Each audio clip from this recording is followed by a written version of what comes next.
Sir मुझे तो पता भी नहीं था कि मैं दलित हूँ। मैं यहाँ पे जब कॉपी चेक हुई तो मुझे पता चला कि मैं दलित हूँ, इसलिए मेरा नंबर कम हो गया। तो मैंने यहाँ पर एडमिशन लिया तो एक ब्राह्मण टीचर की तरफ से सर मुझे फेल कर दिया गया यहाँ पे। सर जबकि मैं कॉपी में लिख के आया था, मैंने कॉपी रीचेक में डाली, कॉपी रीचेक हुई। जनरल कैटेगरी का नंबर हाई रहता है इंटरव्यू में और SC/ST का क्यों लो रहता है सर? यहाँ पे कौन सा विक्टिम कार्ड हम लोग खेल देते हैं बताइए? सर 60,000 फीस है सर हमारे सेमेस्टर की। सर 60,000 कैसे इकट्ठा होता है विशेष आपको नहीं पता है, ठीक? 60,000 इकट्ठा करके आते हैं, हम लोग को फेल कर दिया था, हम लोग बैक पेपर देते हैं। सर ये सब नाइंसाफ़ी है सर हम लोग का। नमस्कार।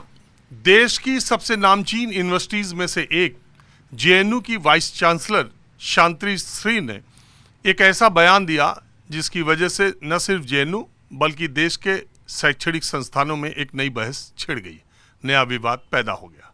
उन्होंने कहा कि दलित विक्टिम कार्ड खेलते हैं, बिल्कुल वैसे ही जैसे अंग्रेजों के ज़माने में काले विक्टिम कार्ड खेला करते थे। ये एक ड्रग्स की तरह है और इससे ये बात शुरू हो गई। और दूसरी बात ये कि पूरे देश के विश्वविद्यालयों में वो पहली यूनिवर्सिटी की वाइस चांसलर हैं जो कि खुल के उन्होंने UGC के रेगुलेशंस का विरोध किया। उन्होंने कहा इसकी कोई ज़रूरत नहीं थी, इसे हड़बड़ी में लाया गया। ये मामला सुप्रीम कोर्ट में है, 19 मार्च को इस पर अगली सुनवाई होनी है। आपको मालूम है UGC रेगुलेशंस को लेकर उसके समर्थन में भी प्रदर्शन और उसके विरोध में भी प्रदर्शन देश के अलग अलग शैक्षणिक संस्थानों में अलग अलग तरीके से हो रहा है। बात यह है कि जो JNU की वाइस चांसलर हैं वो बहुत पढ़ी लिखी हैं, 6 भाषाओं की विद्वान हैं, रशिया में पैदा हुई थी, उनकी माँ भी प्रोफेसर थी। और जब विवाद ज़्यादा बढ़ा तो उन्होंने कहा मैं तो खुद ही बहुजन से आती हूँ और मेरे बयान का गलत मतलब निकाला गया। लेकिन क्या सचमुच इस देश का दलित विक्टिम कार्ड खेलता है? शैक्षणिक संस्थानों में जातीय विभेद के नाम पर वो दलित होने का विक्टिम कार्ड खेलता है? ये मैं जानने के लिए, इससे अच्छी और छात्रों की बात, उनकी राय को जानने के लिए इससे महत्वपूर्ण जगह कोई दूसरी नहीं थी। जी हाँ, मैं लखनऊ के अंबेडकर सेंट्रल यूनिवर्सिटी में हूँ। अंबेडकर सेंट्रल यूनिवर्सिटी लखनऊ की जो है, इसमें 50% सीटें SC और ST के लिए आरक्षित, 10% EWS के लिए आरक्षित, OBC के लिए यहाँ कोई कोटा नहीं। और जो 100% की बात है तो उसमें ओवरलैपिंग करके SC ST कैटेगरी के जो छात्र हैं वो जनरल कैटेगरी के कोटे में भी उनका एडमिशन होता है। और यहाँ पर सबसे ज़्यादा छात्रों की संख्या SC से आने वालों की है, SC कैटेगरी की। मेरे साथ ये जो छात्र आप देख रहे हैं ये अंबेडकर यूनिवर्सिटी के ज़्यादातर, इसमें से 90% छात्र लॉ स्टूडेंट्स। मैंने सोचा इस पर चर्चा होनी चाहिए। और अगर JNU जैसे विश्वविद्यालय की वाइस चांसलर ये बात कहती हैं तो क्या कुछ मामलों में ये बात सच भी है कि दलित विक्टिम कार्ड खेलते हैं, या ये उनके अपने मानसिकता को उजागर करता है? सबसे ज़्यादा बात इसी चीज़ को लेकर के हो रही है। मेरे साथ जो छात्र हैं आप उनकी बात सुनिए, उनसे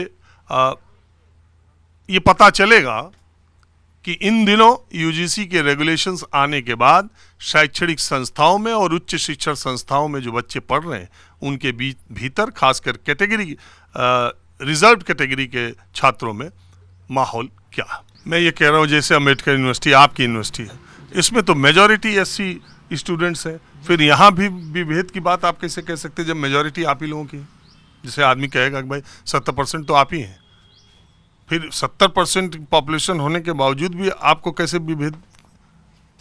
सर यहाँ का जो फैकल्टी हैं वो मतलब इक्वली उतना नहीं डिस्ट्रीब्यूटेड है। जैसे यहाँ के फैकल्टी जो है वो जनरल कैटेगरी ज़्यादा हैं और जो ST SC का उनका भी वैकेंसी खाली है, मतलब उनका पोस्ट भरा नहीं गया है। अगर आप मोटे मोटे, कोई आंकड़ा तो मेरे पास नहीं है, न मैंने डीन प्रॉक्टर से कोई संपर्क किया, मोटा मोटी अगर मैं पूछूं कि आपके यहाँ टीचिंग स्टाफ जो है, फैकल्टी, वो आधे रिजर्व कैटेगरी जनरल हैं या जनरल ही ज़्यादा है? अदर यूनिवर्सिटी कंपैरिजन में काफ़ी हैं यहाँ पर, जो SC ST के जो प्रोफेसर हैं यहाँ पर हैं, अदर सेंट्रल यूनिवर्सिटी कंपैरिजन पर यहाँ पर हैं।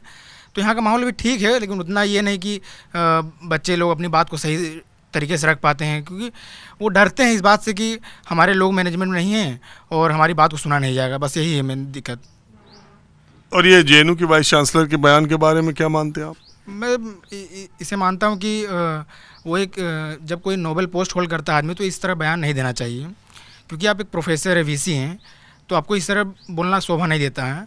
आप एक इंटेलेक्चुअल हैं, आप अपनी बात रखिए, लेकिन जो है सही तरीके से रखिए। आप क्या बोल रहे हैं, आपको एक आप प्रोफेसर हैं, वीसी हैं, उसको देश पर अफेक्ट पड़ता है, मतलब कि बच्चों पर।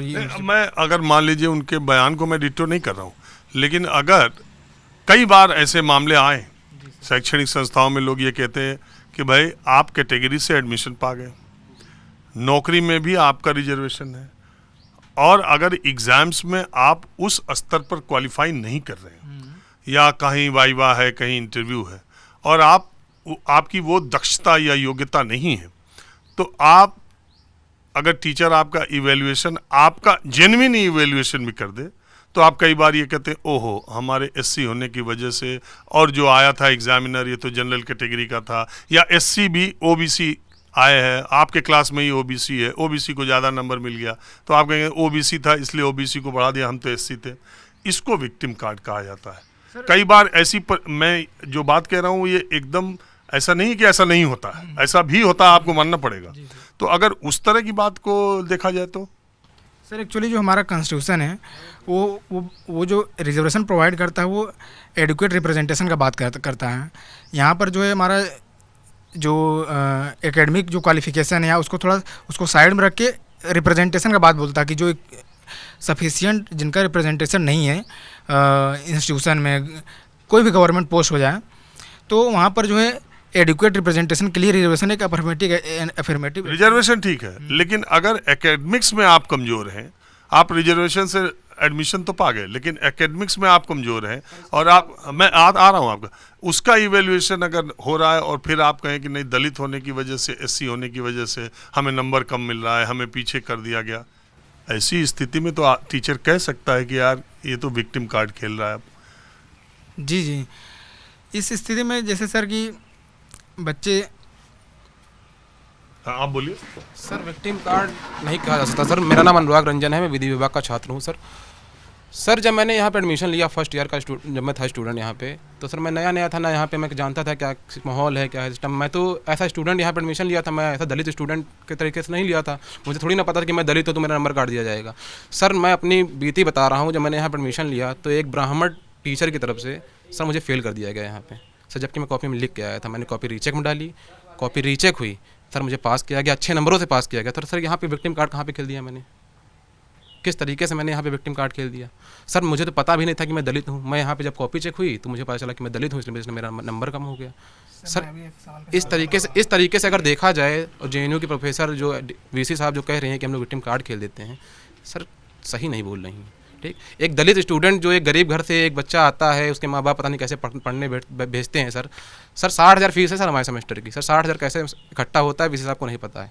ठीक, 60,000 इकट्ठा करके आते हैं, हम लोग को फेल कर दिया जाता है, हम लोग बैक पेपर देते हैं सर। ये सब नाइंसाफ़ी है सर हम लोगों के खिलाफ। और यूजीसी सर आना चाहिए, यूजीसी एक्ट पूरी तरीके से लागू होना चाहिए, ताकि ऐसे प्रोफेसरों का मन ना बढ़े और हम लोगों का कभी नंबर ना कटे सर। अक्सर देखा जाता है कि चाहे इंटरव्यू हो या कोई एडमिशन हो, वहाँ पे इंटरव्यू जहाँ पे होता है वहाँ पे SC ST बच्चों का नंबर कम करके दिया जाता है। क्यों? ये सर मानसिकता है, अभी मनुवादी मानसिकता।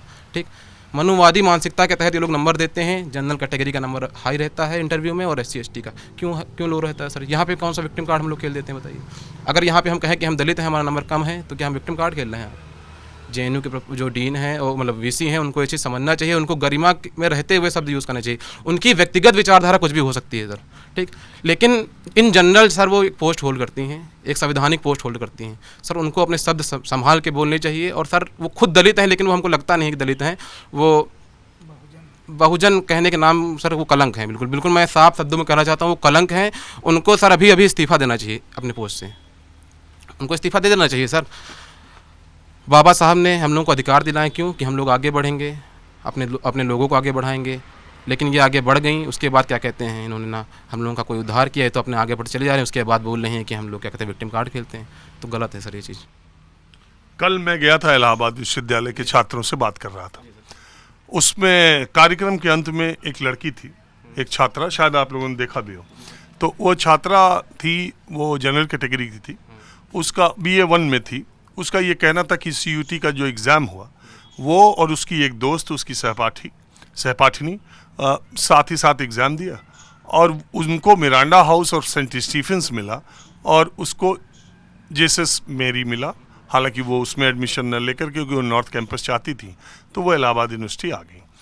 तो रिजर्वेशन के अगेंस्ट न वो थी, न हम थे, न कोई आदमी हो सकता है जो भारत में जाति व्यवस्था को समझता है। क्यों बात आर्थिक समानता की अलग है, सामाजिक समानता उससे ज़्यादा इम्पोर्टेंट है। तो इस आधार पर ये माना जाता है कि SC/ST समाज को या OBC समाज को रिजर्वेशन देके उनको आगे बढ़ाने की ज़रूरत है, हर सब आदमी जो इस तरह का है। लेकिन उसका सवाल दूसरा था। उसका सवाल ये था कि जहाँ स्कूलिंग मेरी हुई वहीं स्कूलिंग मेरी फ्रेंड की हुई। मेरा फादर प्राइमरी स्कूल का एक टीचर है, उस लड़की का फादर प्राइमरी स्कूल का हेडमास्टर है। उनका रहन सहन, सारी व्यवस्था, सब कुछ ज़्यादा था। उसका ये कहना था कि उसको रिजर्वेशन का फ़ायदा मिलके वहाँ नहीं जाना चाहिए था। जो गांव का डाउन ट्रोडन, जो एकदम शोषित पीड़ित, जो एकदम निचले पायदान पर है, उसको दरअसल रिजर्वेशन दिया जाए तो जनरल कैटेगरी के किसी, वो लड़की कह रही थी मुझे कोई प्रॉब्लम नहीं है। अगर कोई ऐसी लड़की मिरांडा में पढ़ने गई होती या थोड़ी नीचे के भी कॉलेज में, जिसकी पारिवारिक, आर्थिक, सामाजिक दशा बहुत खराब थी, या उसको ऊपर उठना चाहिए, वो हमारे बगल में आना चाहिए। वो तो शुरुआती दिनों से उसके फादर की आय, उसका रहन सहन, उसका घर मकान हमसे अच्छा है, बावजूद इसके ये ले रहे। मेरा रिजर्वेशन को लेकर एक ये बात आती है। हालांकि उस पर लोगों ने कहा कि इसको ये नहीं पता कि इसके आगे की पीढ़ियों में, उसके आगे की पीढ़ियों में क्या हुआ होगा। ये लंबी बहस है, मैं रिजर्वेशन पे नहीं जा रहा। लेकिन ये जो UGC रेगुलेशंस आए, जिसकी वजह से पूरे देश के शैक्षणिक संस्थानों में यही एक बहस चली रही। अभी पता नहीं मुझे राजनीतिक दलों के नेताओं को ये पता है कि नहीं कि ये ज़मीन पर ये मामला कितना फैल चुका है। रायता मान रहे हो कि नहीं? बिल्कुल सर पहले तो जो बिटिया जो आप बोल रहे हैं, जिन्होंने एडमिशन लिया, उन्होंने जो बोला कि जो दलित बिटिया थी, जिनके पिताजी हेडमास्टर थे, उनकी बिटिया ने एडमिशन ले लिया मिरांडा में। सर ये कहना गलत है पूरी तरीके से, क्योंकि सर अगर देखा जाए तो कितने जनरल कास्ट के लोग हैं जिनके पास सैकड़ों बीघा ज़मीन है और आके यहाँ पे क्या कहते हैं पढ़ रहे हैं।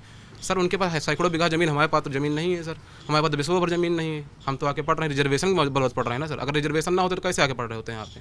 ठीक, तो पंडित जी भी आके यहीं पढ़ रहे हैं, ठाकुर जी भी आके यहीं पढ़ रहे हैं, सब कैसे पढ़ रहे हैं? उनके पास पैसा है इसलिए पढ़ रहे हैं आके। तो ये कहना कि उनके पिताजी हेडमास्टर हैं तो उनको रिजर्वेशन का भी फ़ायदा मिल गया और वो मिरांडा में एडमिशन ले ली। सर पहली पीढ़ी है हमारी जो आज यूनिवर्सिटी में पहुँच पाई है, पहली पीढ़ी है सर। ठीक, नौकरी है, जो नौकरी में पहली पीढ़ी हमारी पहुँच पाई है। सर आप बताइए कितने हाई कोर्ट के जज SC हैं, कितने यूनिवर्सिटीज़ के VC SC हैं, बता दीजिए सर, मैं बता दूँ उसके उनकी जवाब उनको मिल जाएगा उन बिटिया को। अगर इनका जवाब उनके पास हो कि कितने वाइस चांसलर SC हैं और कितने हाई कोर्ट के जजेस SC हैं और कितने बार सुप्रीम कोर्ट के जज SC रहे हैं, तो उनका जवाब उनको मिल जाएगा। गलत बोल रहा हूँ सर? नहीं, आप बोलिए, हमने तो बात रख दी जो उसने रखी। आपको जो बोलना है बोलिए। और एक सवाल ये भी आ रहा कि ये UGC के रेगुलेशन में सारा शोषण, सारा दबाने का काम जनरल कैटेगरी के लोग ही करते हैं। बिल्कुल सर, ये आप बात अलग कह रहे हैं, लेकिन सर देखा जाए, अगर रिपोर्ट देखी जाए तो OBC के साथ भी सर अत्याचार होता रहा है